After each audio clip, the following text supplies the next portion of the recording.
एक देखिए, अगर आप पवन भैया का कार्यक्रम एंजॉय करना चाहते हैं, उनसे बातचीत करना चाहते हैं, थोड़ा सा हमको कार्यक्रम में व्यवस्था बनानी पड़ेगी, क्योंकि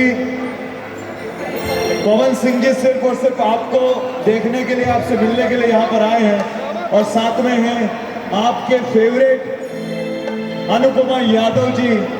तो पवन भैया, अब हम बीच में नहीं आएंगे, क्योंकि जनता आपकी, आप जनता के, ये आप ही का प्यार है।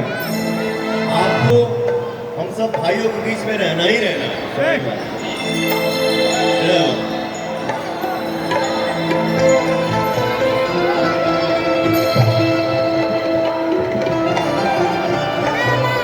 मैं बस इतना कहूंगा,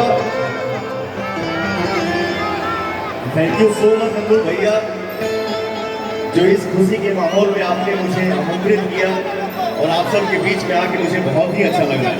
लव यू।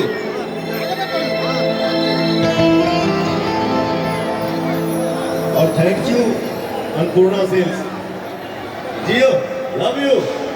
आए रहिए।